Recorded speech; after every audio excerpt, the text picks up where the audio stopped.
berfungsi, dan dibanding sama kompetitor lebih murah, itu udah step 2. Itu artinya kalian udah punya keunikan lebih bagus daripada kompetitor lain. Cuma yang ketiga nih yang paling penting nih. Ini kenapa brand-brand luxury? Ini kenapa Bernard Arnault atau orang terkaya orang di terkait di dunia, dunia yang brand-brand LV eh, dan brand luxury yang lain itu bisa cuan banget karena mereka memicu yang terakhir itu emotional value. Pas bikin produk kita nggak boleh cuma mikir, oke ini barang komoditas, tapi apa emosi yang kita bisa pancing dari mereka gitu. Ini contoh breakdown selling proposition kalau misalnya kompetitifnya dari segi fungsional apa, ekonomik apa, emosional apa, ini tuh harus kita bisa planning dari awal. Itu baru di bagian satu bikin produk yang bagus dan produk yang kompetitif. Nah, ini kalau produk, investor manapun ngerasa matrix ini tuh holy grail, unit economics. Ada yang pernah dengar nggak unit unit economics ini? Karena kebanyakan orang ngekaitin finance atau keuangan itu berdasarkan bisnis, ya udah omset berapa, profit berapa. Kenyataannya, kalau kalian punya produk atau jasa, itu tuh bener-bener bergantung hidup dan matinya itu di unit economics. Ini yang nentuin kalian hidupnya bakal sengsara, bisnisnya bakal sengsara untuk survive, atau bisnisnya bakal ada punya amunisi buat grow lebih gede lagi. Unit economics itu bahasa simpelnya, setiap unit, setiap satuan produk atau jasa yang kalian jual, rincian keuangannya itu gimana sih? Biayanya berapa sih untuk misalnya dari ayam goreng, bahan-bahannya, proses pembuatannya, sewanya, dan lain-lain, sampai ujung-ujungnya profitnya berapa? Sebenarnya HPP itu salah satu komponen dari unit economics. Kalau orang yang jauh lebih savvy lagi, misalnya ada satu tukang nih, dia bisa bikin satu juru masak deh. Satu juru masak bisa bikin 100 ayam goreng. Kalau COGS, cost of goods sold, itu kan dari bahan-bahannya doang. Tapi orang yang bener-bener pinter banget, yang savvy untuk nge-breakdown unit economics, itu tuh bahkan bisa lihat dari labornya juga, dari sewanya juga. Satu orang itu harus dihitung biaya untuk konstruksinya. Ini di sini nih, biaya tenaga kerja dan overhead per porsi. Misalnya gajinya 10 juta. Selama sebulan dia bisa bikin 20 gitu. Berarti per per unitnya itu berapa itu tuh dihitung. Kenapa? Soalnya semakin kita detail soal unit economics, semakin marginnya bagus, semakin kita punya amunisi buat kita grow. Jadi simpelnya di rekap dari sekitar 100 slide kalau di programnya, itu what makes a good product. Jadi gimana cara bikin your product is competitive, yaitu USP, balik lagi functional, economic, sama emotional value. Terus gimana cara bikin produknya profitable, yaitu fokusnya di unit economics. Gue pribadi, zaman sekarang di 2024, kalau kita nggak punya produk atau jasa yang marginnya di atas 50%, menurut gue, ini opini gue pribadi, itu susah. Karena kebanyakan orang pasti mikirnya gini, oke modal produk ini 10.000, gue kali dua, jadi harga jualnya 20.000. Aji mumpung banget, lu kali dua gitu. Emang nggak kemahalan gitu. Kenyataannya, kalau misalnya margin kalian terlalu tipis, misalnya modalnya 10.000 nih, terus biaya konstruksi atau packagingnya itu orang yang buat itu bikin 2.000 gitu misalnya. Terus kalian jual cuma 15.000, untungnya 3.000 gitu misalnya. Kalian bakal mikir, oh ya udah, yang penting kejual banyak. No, jauh lebih gampang bikin bisnis yang produknya high margin dibanding harus kejar-kejaran volume bisnis yang low margin. Tapi emang ini terkecuali ya, beberapa industri itu mau nggak mau emang competitionnya di low margin. Cuma buat kalian semua, buat mulai bisnis, apalagi middle class di Indonesia lagi naik, fokus di bisnis-bisnis yang kira-kira marginnya gede. Dan karena nggak semua industri disayang Tuhan sama levelnya, beberapa industri, misalnya kayak kenapa industri baby, industri moms and care, kenapa industri pernikahan, industri kematian, kuburan, dan lain-lain, kenapa itu marginnya tuh bisa 70%, 80%, pokoknya 4 sampai 5 kali lipat lebih, bahkan 10 kali lipat dari harga modal. Kenapa? Karena itu bisnis-bisnis yang berhubungan dengan emosi. Lo analoginya keluarnya sekali gitu. Ini buat anak lu gitu. Jadi balik lagi, why creating a product yang bisa mancing emotional value itu matters a lot. Kalau udah bikin produknya, kita udah kenalin diri sendiri, udah bikin ide, udah ngeriset, dan udah validasi, udah kebayang nih produknya kayak gimana, selanjutnya baru marketing. So far, pada ngebul atau kebayang urutannya untuk ngebangun bisnis kayak gimana? Bayang ya? Oke, gue minum dulu. Selanjutnya, baru komponen kelima, eh, ya kelima, itu sales and marketing.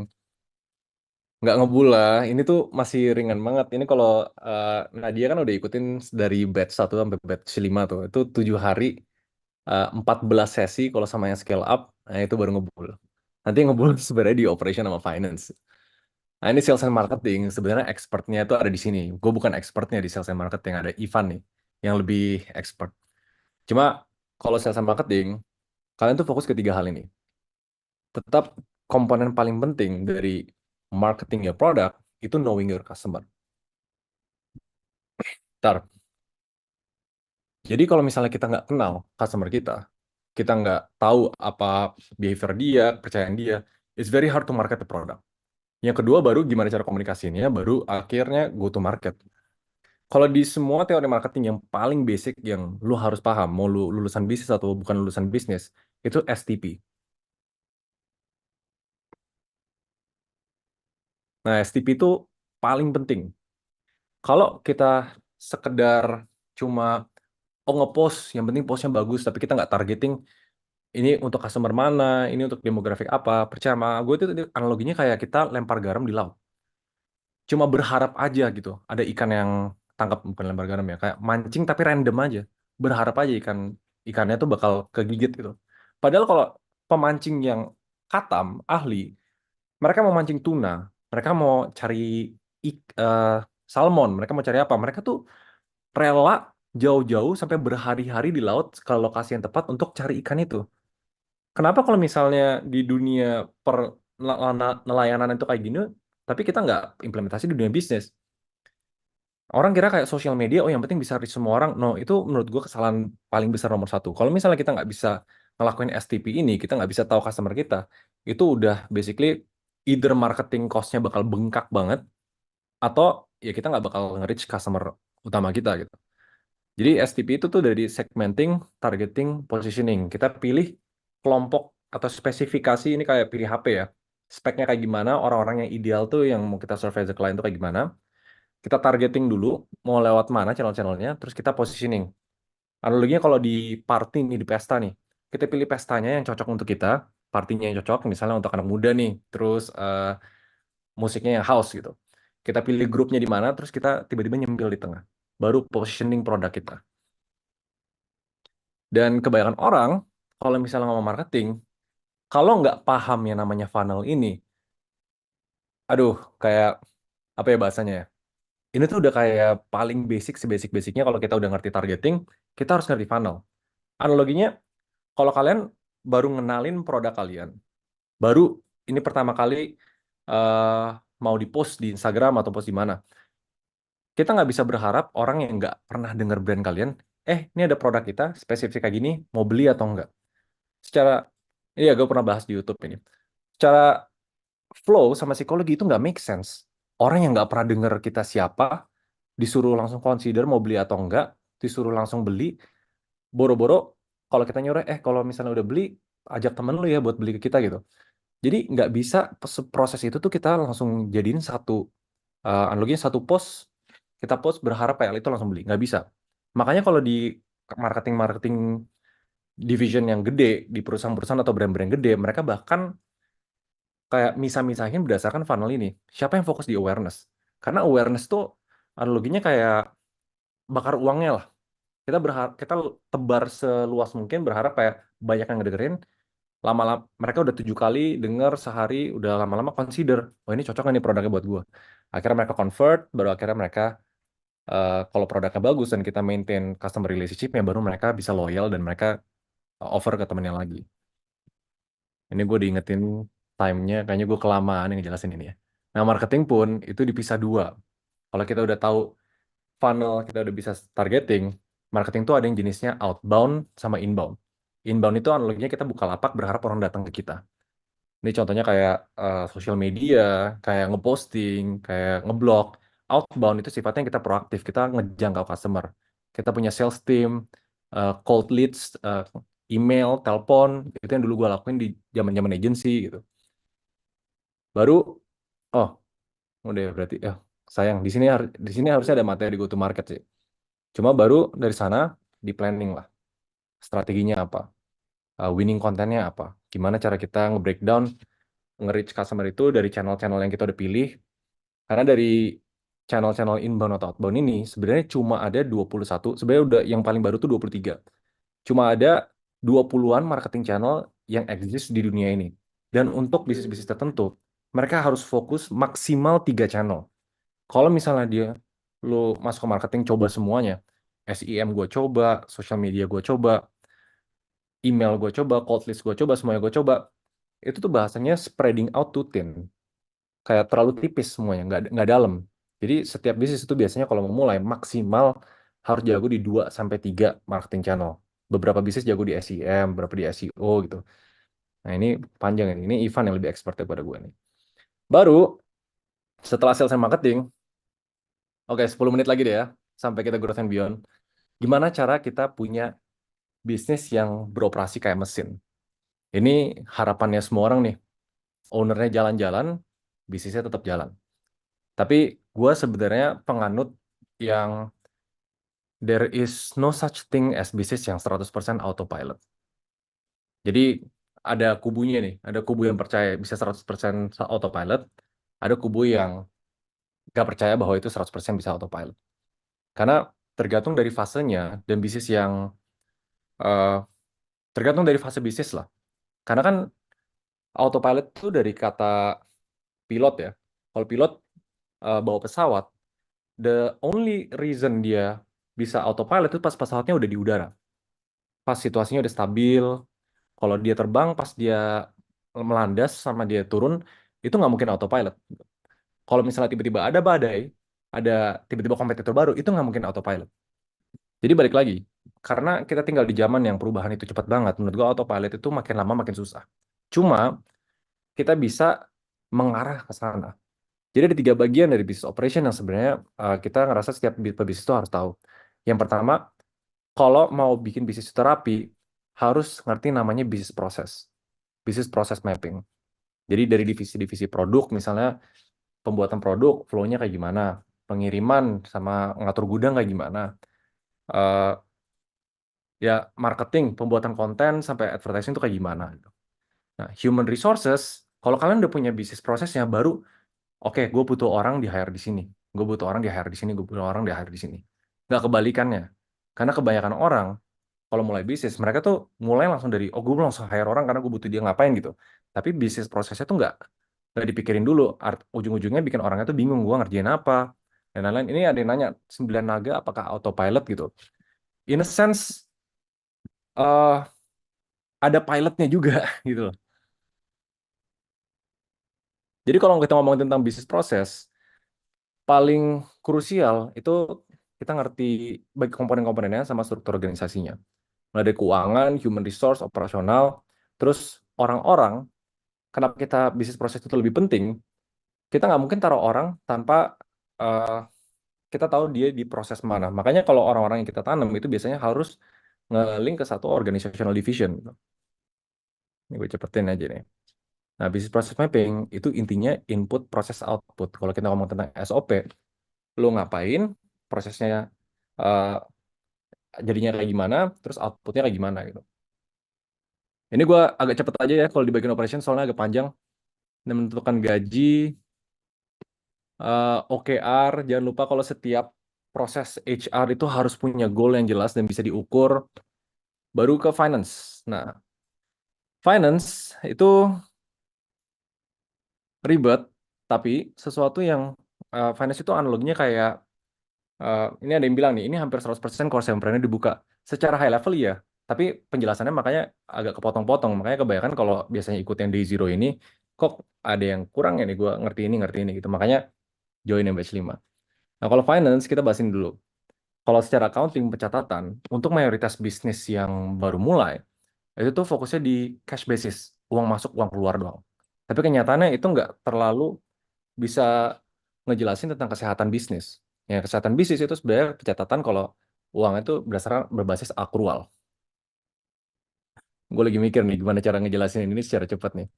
Jadi akrual itu eh, apa yang terjadi di bulan tertentu, walaupun duitnya bisa keluar masuknya di bulan lain, dia harus dicatat di bulan itu. Kalau misalnya 10 produk terjual di sana gitu misalnya. Tapi kita beli bahannya di bulan-bulan sebelumnya nih. Nah, COGS kalau akrual COGS itu dicatat di bulan itu, bukan di bulan pas kita beli bahan-bahannya. Kebayang nggak? Kira-kira kayak gitu. Nah, ini emang panjang, tapi business operation atau gimana cara bikin mesin di company kalian itu basically tiga komponen ini. People, business process, people, baru finance and projections. Baru ini yang terakhir, akhirnya kau minum bentar ngumpul, gue juga mau minum. Gue rasa nggak banyak kelas bisnis atau program atau workshop yang terlalu yang ngebahas poin terakhir ini.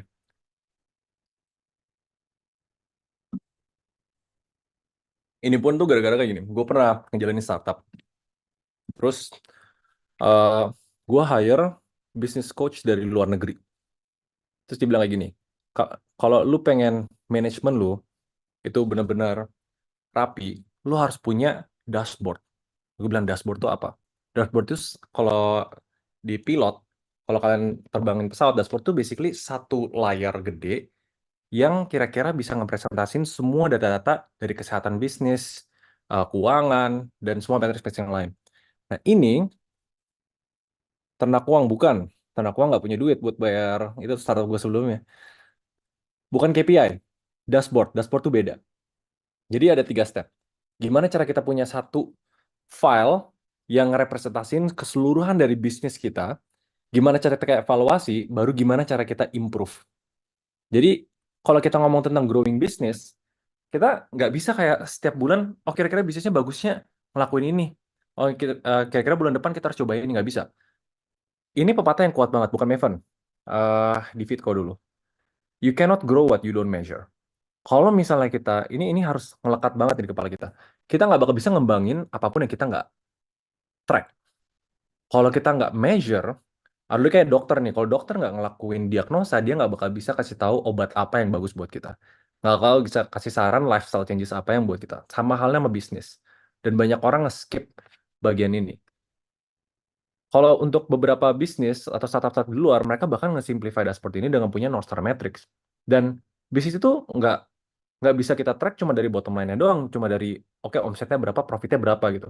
Kalau kayak Airbnb, Facebook, Quora, WhatsApp, Gojek gitu, mereka tuh masing-masing punya matriks atau angka yang mereka, bentar, error. Eh, aduh, error chat gua. Bentar-bentar guys. Eh, oke, kelihatan nggak? Aman kok screennya. Oke, bentar. Gua gaptek tadi kayak chat gua nutupin layar. Oke. Nah, kalau contoh-contoh perusahaan buat dashboard, mereka tuh harus tahu pertama apa yang di track. Kalau misalnya bisnis-bisnis F&B, mulai dari eh, mulai dari kayak berapa orang yang datang ke lokasi, berapa orang yang lewat, berapa orang yang eh, pesan apa gitu. Terus mereka eh, apa yang namanya? Berapa durasi setiap dia pesan, berapa lama dia dapat makanannya gitu. Tergantung dari setiap bisnis, jenis-jenis matriks yang diukur tuh beda-beda gitu. Dan kalau misalnya kita ngomong North Star Matrix, itu satu angka yang paling ngerepresentasiin bisnis itu sukses atau enggak. Dan sukses atau enggak bukan berdasarkan berapa banyak uang yang bisa dapetin sama bisnis. Cuma berapa banyak problem yang mereka berhasil solve. Makanya kalau kalian lihat North Star Matrix-nya, kebanyakan orang tuh punya instingnya, oh yang penting track aja uang masuk, uang keluar gitu. No, matrix yang harus ditangkap adalah balik lagi yang kita pelajarin di awal, bisnis itu buat solving problem. Jadi kalau ngomong Facebook, solving problemnya itu mereka harus aktif nih, sosialisasi sama orang lain. Kalau untuk Airbnb, itu mereka harus booking nih.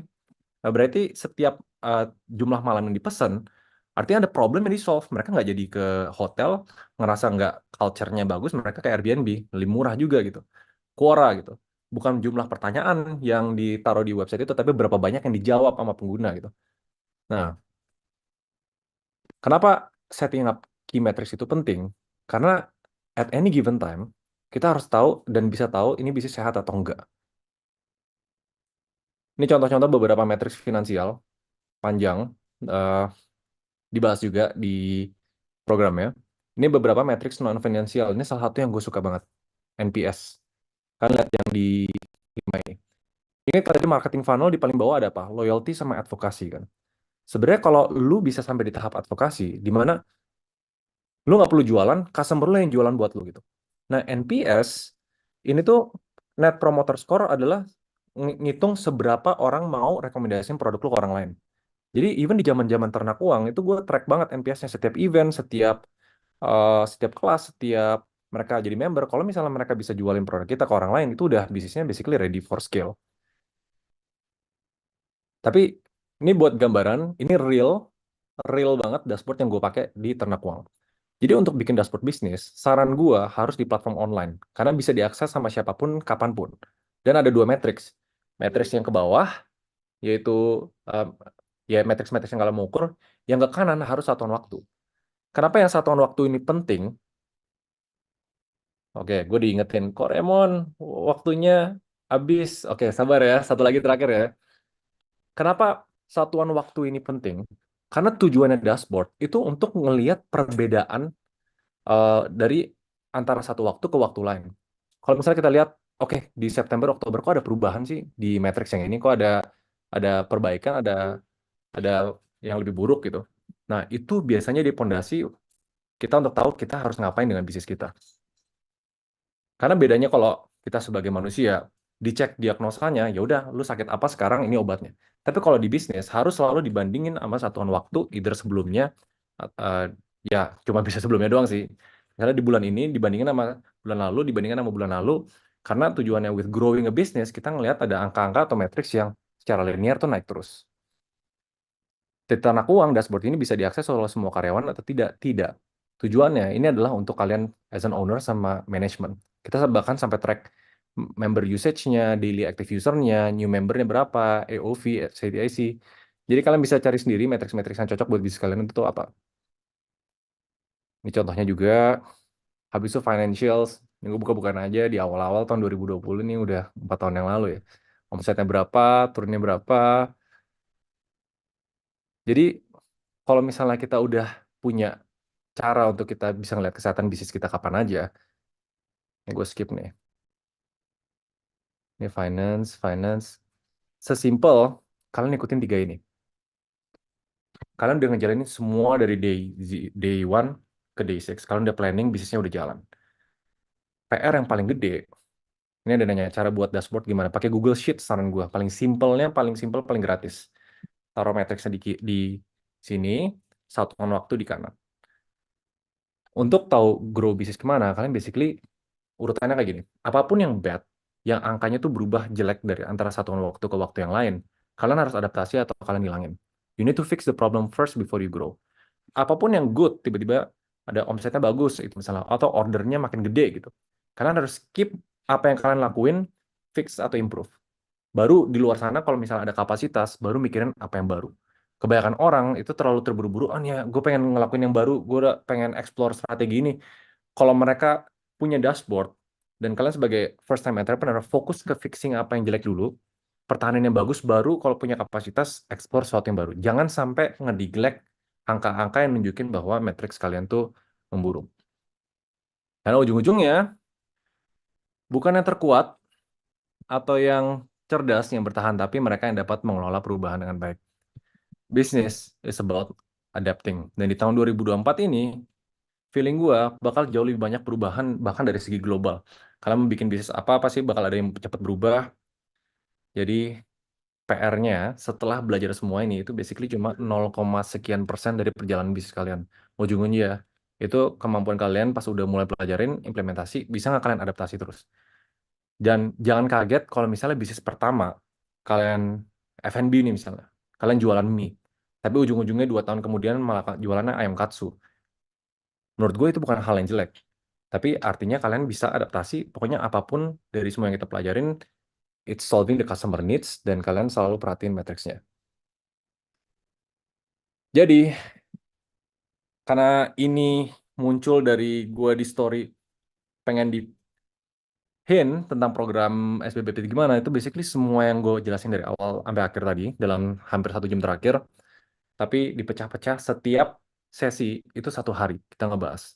Dan kalau yang di batch ini khususnya setiap sesi, setiap 7 day-nya itu ada expert yang lebih ngebedah lebih dalam. Ini khusus yang scale up, biar kita bukan cuma belajar dari teori, tapi berdasarkan orang yang udah ngejalanin ya. Nah, gua teaser aja, Senin depan, itu gua sama Richard Theodore. Itu kalau kalian tahu sambal bakar, sama Iben, seafood bakaran, sama Ivan Love, itu orang di belakangnya itu basically si Richard Theodore. Dan gue mau ngebedah gitu kenapa dia bisa ngebangun F&B dan ngelit karyawan sampai ratusan orang di aspek leadership itu kalau di day one. Jadi kalau yang dimulai dari nol, orang-orang di Seven itu basically orang-orang yang punya pengalaman either ngejalanin bisnis atau ngebantu bisnis sampai kita ya bisa dibilang punya ekosistem untuk ngebantu entrepreneur. Eh, bentar, bentar, bentar, bentar. Oke, Nat, sebelum kita masuk ke beda bisnis, door prize-nya ini ya. Jadi so far kalian kalau misalnya Ya 1 jam dong. terakhir ngikutin the whole framework dari day 0 sampai day 7, day 1 sampai day 7, kebayangin nggak? Kebayang nggak kayak apa yang harus dilakuin buat planning atau mungkin yang sebelumnya, oh ngebangun bisnis yang penting bikin produk dijual, oh ternyata sekompleks ini gitu. Kebayang nggak semuanya? Mungkin ada teman-teman yang mau tanya atau komen di kolom chat. Kebayang dikit, Kebayang. kebanyak. Tapi Banyak. kenyataannya emang bikin bisnis itu nggak sesimpel yang kebanyakan orang mikir.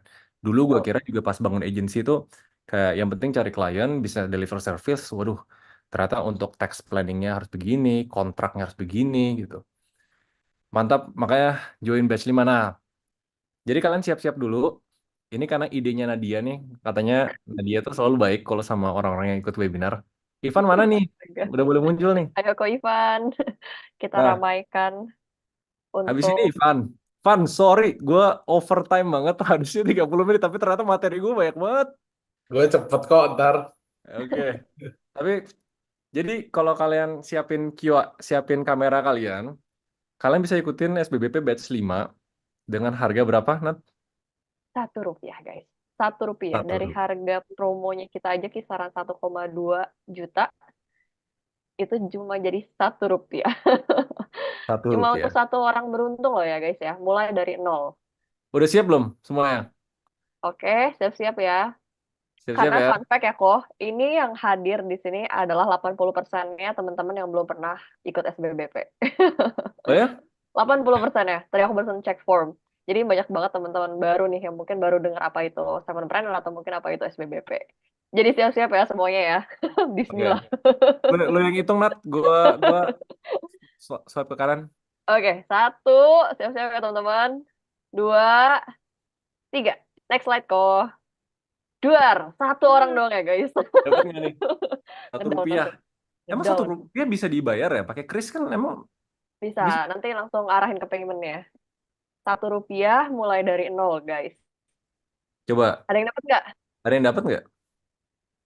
Gila loh, ini mantap banget guys. Dari harga jutaan cuma Rp1. Dan kalian bisa dapetin benefits lainnya juga selain Belum ada yang belajar. dapat ya? Biasanya ini kalau kalau kalau ke website kita biasanya ngedown, tapi ini langsung ke Zenit. Mm-mm. Ada yang dapat nggak? Ayo dong guys, yang dapat boleh komen. Kagak dapat jir. Jangan ngamuk dong. Dapat ini ke WA, kok ke WA? Ayo, ayo, Ke mana WA. coba? Kok coba refresh kok linknya. Ke WA, ayo, yang mana nih yang dapetan? Coba mungkin Koko bisa refresh dulu. Karena di aku ini slide-nya beda. Lebih gede soalnya. Ke WA, ini. Ayo, ya udah gini, gini, gini, gini. Exit dulu, Nggak tahu Mon. Exit dulu, refresh si slides-nya. apa? Di slides gua Refresh si slides-nya, keluarin. Nah, masukin lagi coba. Mungkin lu yang ya ke update tuh. Ada yang gede nih. apa? Coba. Maksudnya? Oh, WA-nya Seven. Oh, oke. Mungkin koneksi ya, guys. Koneksi, koneksi.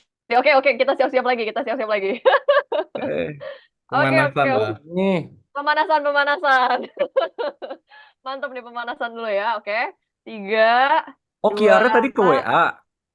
kayaknya Tapi kalau mungkin kalian error. kalian yang udah ke WA, kalian mendingan chat dulu. Soalnya sebelum kita lanjut beda bisnis, jadi siapapun yang ngechat WA untuk ikut program hari ini tuh dapat harga spesial. Udah chat ke WA, oke. Ya, ini satu Oke, rupiahnya kan. sekarang ya Rp1 ya, Rp1 ya, siap-siap ya. Aku Udah, hitung itu. ulang. Oh, 3, 2, 1. Oke, next slide kok. Iya, gede kan QR-nya. kok nggak bilang udah di refresh PPT-nya? Mungkin ini kali nge-lag kali kok. Mestinya langsung keganti tadi. Siapa yang dapat? Ini langsung, kalau kayak gini chatnya langsung sepi ya. Loh, udah semangat aja yang dapet. Ayo dicoba guys. Nah, dia semangatin karena udah ngerasa pupus kali. Loh, udah good luck aja loh. Ayo guys. Siapa yang Oke. dapet nih? Kok masih, ya berarti udah nggak kedapetan.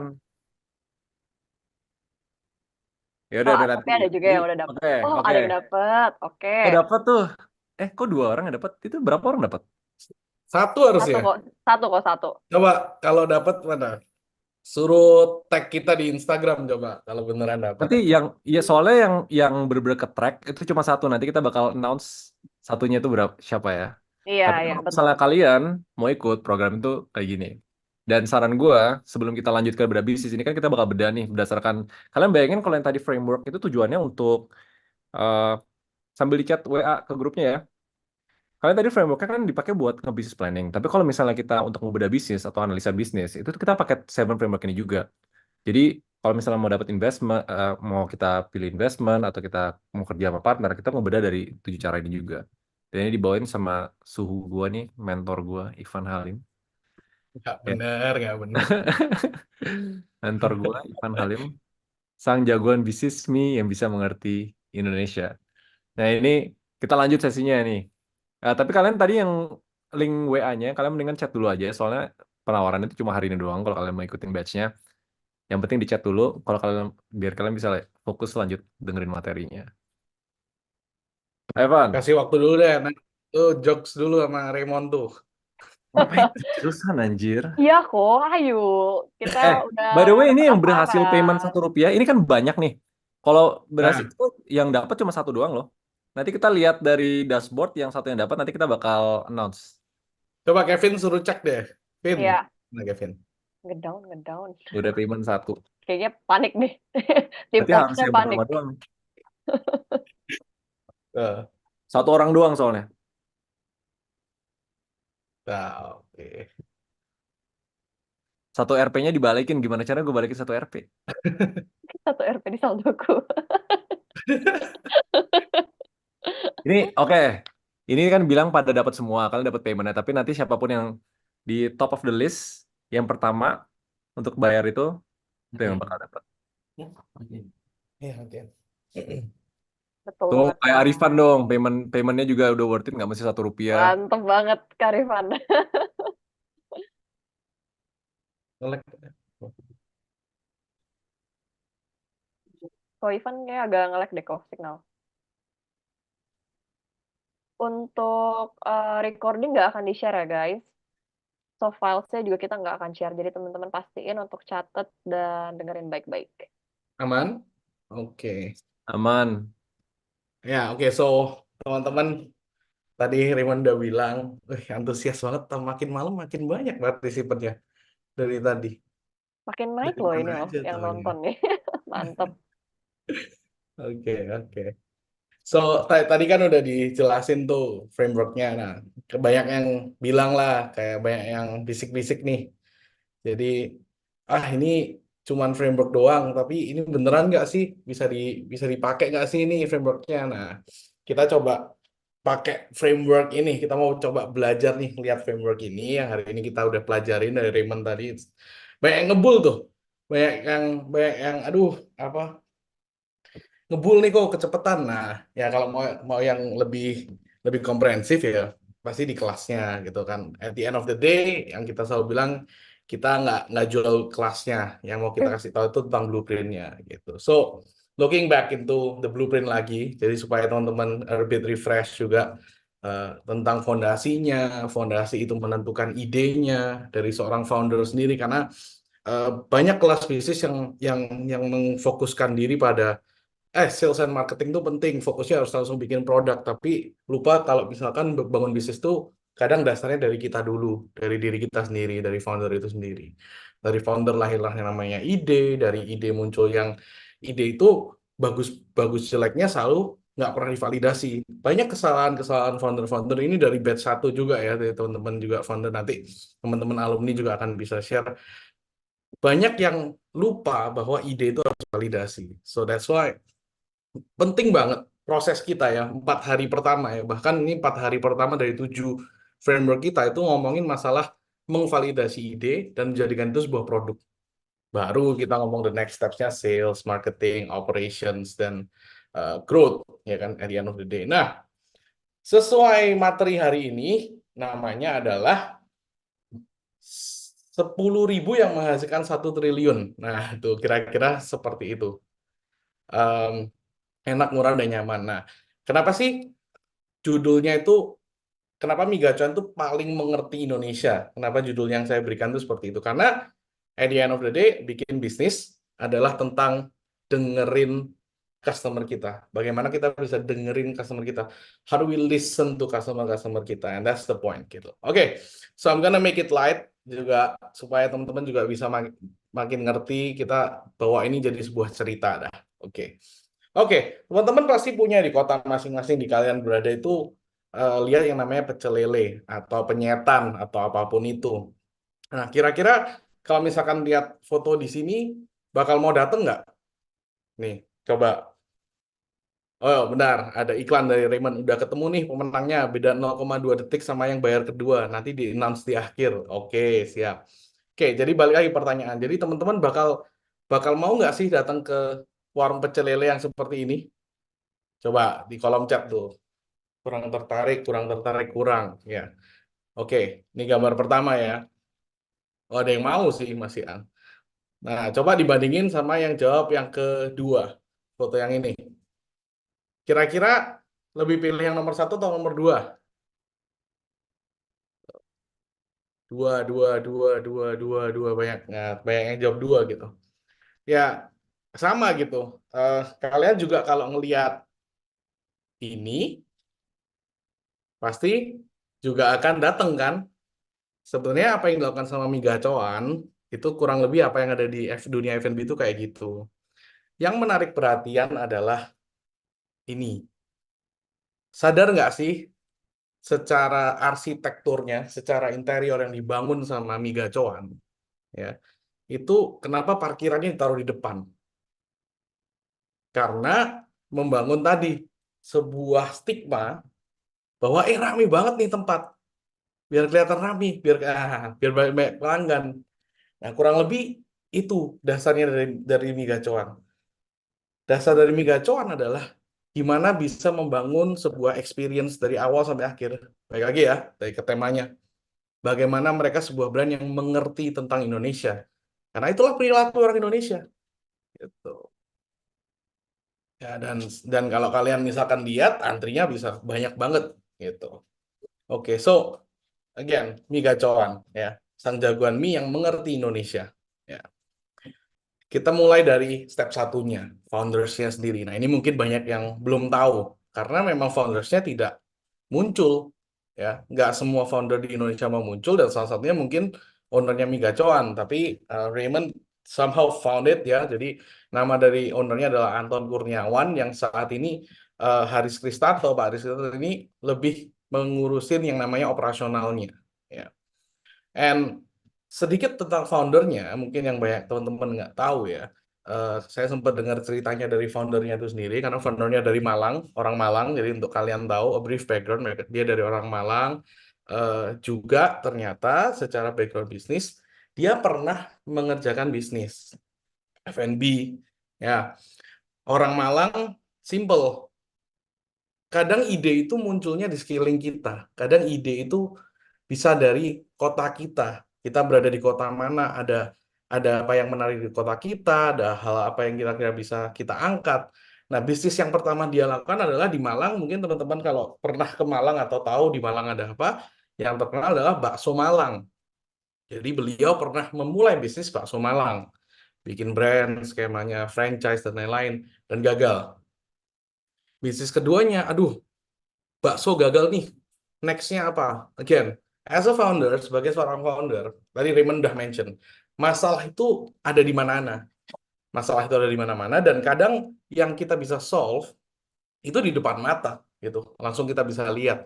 Yang kedua, dia coba bikin yang namanya Cui mie Malang. Karena mie juga terkenal di Malang, selain bakso, mie. Nah, bikin dengan skema yang jauh, karena dia udah belajar yang di pertama, kayaknya nggak bisa buka di daerah-daerah kecil. Kalau misalkan buka di daerah-daerah yang lebih besar, luas gimana? Tapi harganya nggak bisa murah-murah banget. Nah, dia juga gagal di sana. Sehingga muncul apa ya, bisnis apa ya yang harus dilakukan. Muncul yang ketiga adalah dari learning kegagalan itu, lahirlah yang namanya mie gacoan. Ya kan? Dari dia belajar, dia tahu apa yang problemnya dari bakso, pembuatan bakso, cuy mie, ternyata ada gap-nya nih yang kita bisa lihat. Belum banyak yang memberikan harga yang murah, tapi dengan service yang affordable. Ya, untuk sekarang pencapaiannya, mereka berhasil membuka 132 cabang dengan 3.000 karyawan dalam waktu 7 tahun. Ya. Dan ya, angkanya nggak kecil, 1 sampai 2 triliun per tahun itu bukan angka yang kecil. Itu. Ya, jadi what do we learn here sebelumnya mungkin dari foundersnya is that terkadang apa yang harus kita bisa kerjain, ya kayak tadi Raymond udah mention, kadang kalau bikin mie terus bikin katsu, ayam goreng katsu, tiba-tiba itu random banget istilahnya, kayak perubahannya sangat signifikan, tapi balik lagi, what are you good at? Kadang kita itu lupa apa yang what we're good at. Nah, that's why it's very important untuk kita dari foundersnya kita dulu untuk tahu apa strength kita, apa weakness kita, kira-kira opportunity yang bisa kita kerjain apa.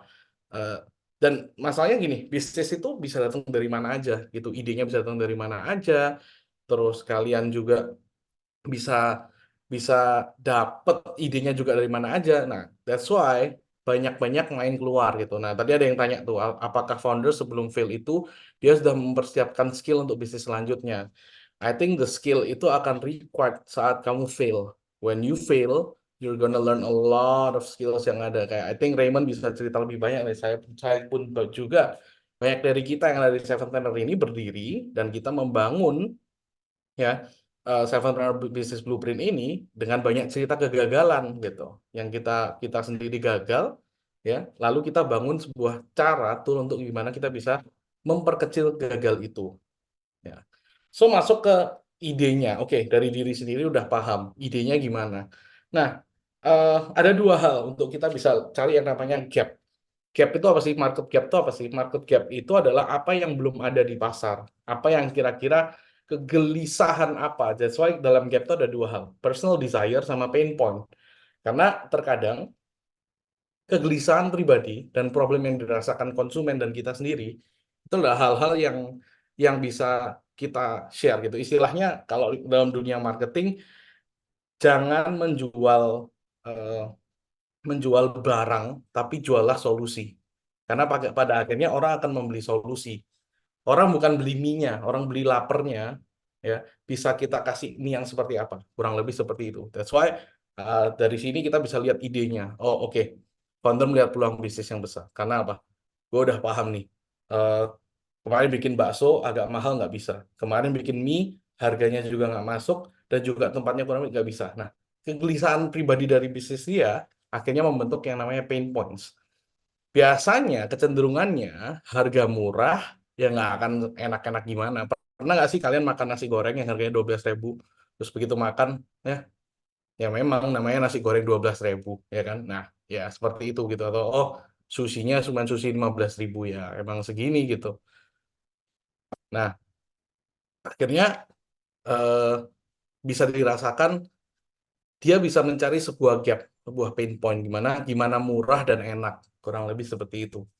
Ya, so tadi kita bisa lihat dari SWOT analisisnya ya langsung pikirin SWOT analisis oke strength-nya gimana tadi strategi marketing yang unik kita udah bahas kenapa secara desain motornya ditaruh di depan ya secara desain antriannya pun ditaruh di depan karena balik lagi that's the strength ternyata F&B dunia F&B di Indonesia it's about gimana kita bisa membuat sebuah persepsi bahwa brand ini ramai mungkin nggak nggak seram yang kita lihat karena sampai kalau kita lihat gedungnya sampai belakang banget.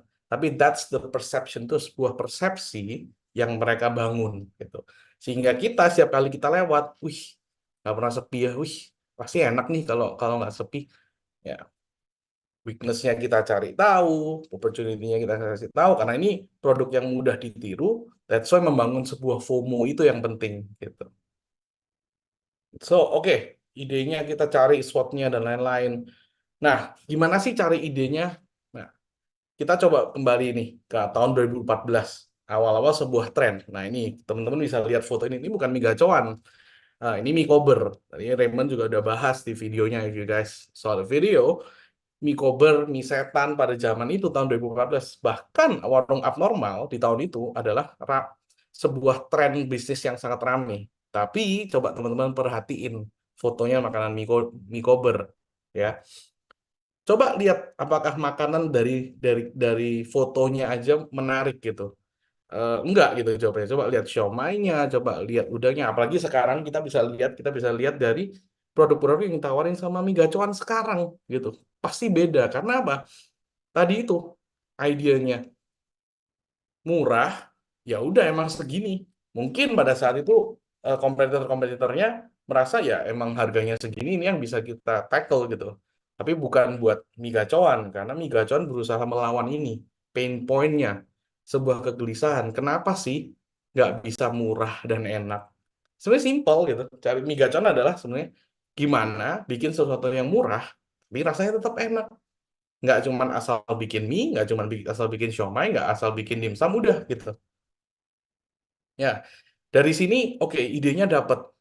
Oke, ngerti, marketnya tahu. Oh, oke, idenya bisa kok. Orang sekarang yang trending tadi udah jelas, mie setan, mie pedas istilahnya ya kan, kasih semua menunya sama. Dan benar, tadi kalau Raymond bilang, kadang kita harus bikin satu pembeda gitu. Tapi teman-teman mungkin banyak yang lupa, pembeda itu nggak melulu masalah, oh rasanya harus beda. Oh, harus bikin mie yang rasanya pakai green tea kayak ada mie yang ada rasanya ada macanya kayak ya itu terlalu beda. Makanya eh, yang saya selalu tekankan waktu kita bikin produk desain di kelas di Sevenpreneur adalah sedikit lebih beda lebih baik daripada sedikit lebih baik. Tapi sedikit karena kita harus tahu tetap ada yang namanya unique value proposition, ada yang namanya unique selling point dan value propositionnya apa. Nanti itu akan dijelasin gitu. And itu yang dikerjain sama mie gacoan gitu. Jadi when a point of research, ya kita namain research validation, memvalidasi riset karena bisnis sama scientific research nggak jauh beda. At the end of the day, apapun yang kita bangun harus kita riset. Apa yang kita bangun harus kita validasiin. Dan lahirnya yang namanya POC. Apa sih POC? Proof of concept gitu. Ya, jadi oke, gimana sih caranya? Oke, kita harus lihat dulu perilaku masyarakat Indonesia. Rata-rata pengeluarannya berapa sih? Oh, segini, segini, segini. Pengeluarannya segini, inflasinya segini. Ya, 20% masyarakat Indonesia banyak brand switching karena harga atau promosi yang lebih baik. Ya, kita harus tahu. Ya, dari situ kita juga harus ngerti nih, kira-kira pengeluarannya itu seberapa, batas atasnya berapa, batas bawahnya siapa, dan semua ini divalidasi lewat. Nanti kita akan tahu kita ini serve market yang seperti apa sih gitu loh. Nah, simpelnya kayak gini. Yuk, waktunya riset, waktunya validasi. Waktunya kita cari-cari yang namanya data, data, dan data. Data pertama, negara dengan pengonsumsi mie instan terbesar di dunia. Nomor 2 adalah Indonesia. Kita. Ya, nih mie instan satu. Kedua, tuh, coba kita lihat dari survei ini aja. Makanan nomor 1 yang akan dimakan sama orang Indonesia adalah yang dicari adalah gorengan, ya, kolak tuh, bahkan mie goreng tuh, bahkan masih ada di sana. Tapi nomor 1 mah orang Indonesia makannya gorengan. Kemarin buka puasa yang ada takjilnya banyak gorengan, ya kan? Yang ketiga, frekuensi makanan dan minuman manis. Tuh, minuman manis tuh, coba lihat. 1 kali per hari, bayangin tuh. Dengan persentase 60%, rata-rata minum 1 kali per hari. Nah, dari situ data-data itu kita tahu apa yang namanya competitor research. Nah, di sini waktunya kita lihat competitor research. Oke, kalau misalkan brand-brand lain melakukannya gimana? Harganya berapa? Ya, platformnya seperti apa, distribution point-nya gimana. Nah, perpetual map. Nah, ini yang kita namain perpetual mapping kalau di dunia marketing, ya. Antara pricing, affordability, murah sampai mahal, dan berapa jumlah store-nya kira-kira. Jadi kita bisa main di mana. Ya, kalau kita lihat positioning-nya Migacon secara harga mungkin di bawah yang lain, ya. Tapi location-nya besar. At the end of the day, orang akan beli karena di mana-mana ada availability. Selain murah, enak, dan availability. Sehingga image brand yang dibangun adalah produk yang murah. So, when we talk about idenya dapet, tadi risetnya dapet, datanya dapet, segala macam, validasinya dapet. Lanjutnya apa? Kalau kita lihat step 4, balik lagi. Yaitu produknya, offernya. Nah, gimana sih kalau gitu bangun produknya dari sini? Ya, ini istilahnya, product value, recipe of success. Tadi kita udah lihat nih datanya, mie instan, gorengan, minuman dingin, tempat nongkrong. Bahkan berapa sih mukbang-mukbang makan pedes di Indonesia? Berapa sih tempat-tempat yang jual pedes sampai level 100, level 200 lah. Bahkan kalau misalkan nonton video-video mukbang tuh banyak yang ngomongin eh, 100 level cabe dan lain-lain. Ya bayangin aja, nggak usah jauh-jauh, lihat kita aja sendiri. How do we look at the market? Jadi how do we define the product value? Gimana kita mendefinisikan product value? Itu ditentukan dari bagaimana kita melihat market outlook. Bagaimana kita bisa ngelihat outlooknya. Mie instan, gorengan, minuman dingin, tempat nongkrong outdoor yang bisa ngerokok sama pedes. Wah, ini mah namanya recipe of success. Nah, dapatnya semua di mana? Tuh, mie, ya, dimsum, minuman manis, minuman dingin, minuman manis, tempat nongkrong besar yang bisa ngerokok di sana sampai berjam-jam bahkan pada akhirnya, dan pedes. That's the point. How do we listen to our customer? Bagaimana seberapa paham kita sama customernya, ya kan? Ini adalah migacuan. Bagaimana menggabungkan banyak-banyak faktor yang secara mayoritas itu bisa didapatkan dalam satu tempat. Ya, itu bahkan ada yang dapat tuh all in one dalam satu tempat. Exactly. Itu gimana nggak sukses nih kalau bisa menggabungkan hal-hal yang disukai gitu. Ya. Sehingga turunannya adalah word of mouth, price, dan taste. Ya kan? Nah, kalau kita turunin tadi product value-nya, karena at the end of the day, semua akan beli lewat 3 value ini. Functional value, emotional value, dan economic value dan emotional value. Pada akhirnya, bagaimana kita bisa memenuhi secara fungsi. Fungsi itu memenuhi secara ekonomis. Dan nilai ekonomis itu akan menentukan emosional. Ya kan? Fungsinya di mana? Makanan yang murah, bisa kapan aja, 24 jam, jangan lupa. Dan itu enak semua. Economic value-nya, semua harga di bawah 10.000. Ya. Dan pada saat emotional value yang dibangun adalah semua orang beli ini. Semua orang datang ke tempat ini. Lihat jam berapapun lewat, rame. Nggak Gojek, nggak motor, rame semua. Gitu. Dan akhirnya mereka memilih sebuah bisnis model yang memang fokusnya adalah mass market atau retail model. Kita ngomongnya bisnis B2C, business to consumers. Ya kan? Dan mereka menekankan core produknya. Coba lihat foto-fotonya aja sama foto yang tadi. Ya, foto-foto yang tadi kita lihat di Minkober gitu. Iya, beda jauh gitu. Karena menjaga sebuah kualitas tadi yang berusaha di uphold. Tuh. Jadi F&B di Indonesia ya is about being the trendsetter, not following the trend. Maksudnya apa? Apakah awalnya Migacon mengikuti tren yang ada? Yes. Tapi pada akhirnya dia akan membangun sebuah trendsetter. Ya. Nah, masuk baru ke step 5, sales and marketingnya. Produknya tahu, validasinya tahu. Ya, gimana cara jualnya nih, ya kan? At the end of the day, nggak ada harga yang mahal atau murah. Saya percaya sebagai tim marketing dan paham ya, bahwa barang mahal murah itu relatif. Yang ada adalah apakah kamu mendeserve market yang tepat. Ya, karena semua tergantung segmentasinya kita bagi melalui social economic status. kira-kira main di market mana. Jadi mungkin kalau misalkan barangnya nggak laku, kalian mau berusaha jual barang dan nggak laku, try to look lagi in between. Pendapatannya berapa? Pekerjaannya apa? Pendidikannya apa? Ya, kekayaannya apa? Bahkan marketing team di sini, saya selalu bilang, coba bener-bener tahu behaviornya dari orang bangun sampai tidur, itu apa aja yang dipakai produknya, apa aja behaviornya setiap hari secara produk, secara service, how do we serve that gitu, gimana kita bisa serve keseharian orang gitu. Produk yang sukses, mau itu mie gacoan, mau itu apapun, itu bisa mengdeserve market dengan segmen yang tepat, harga yang tepat, dan market yang tepat. Nah, kalau kita bisa lihat nih kategori size-nya, ya mie gacoan tuh B, C1, C2, dan D. Ya, karena luas. Seperti piramid yang kalian lihat di sini, marketnya besar banget. The middle market, upper middle market. Jadi ngomongin, oh middle to low itu, oh nggak cuma middle to low. You have to understand, middle to low itu ada segmentasinya lagi. Upper middle, mid middle, lower middle class yang lebih bawah lagi. Lower classnya. Karena kita bangun produk, dan kita bangun marketing and sales out of it, harus berdasarkan ini dulu. Dasarnya dari sini. Setelah kita tahu orangnya siapa, know your customer, kalian tahu siapanya, baru masuk ke caranya, how-nya. Nah, define semua dari produknya. Tadi kita udah bahas produknya. 4Ps. Product, promotion, price, dan place.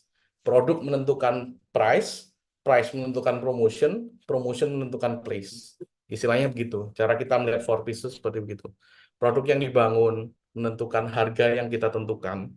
Harga yang ditentukan menentukan promosinya bagaimana dan tempatnya bagaimana. Nah, coba bedah dikit nih. Kita analisa dikit. Secara produk murah. Ya, secara produk tadi kita udah tahu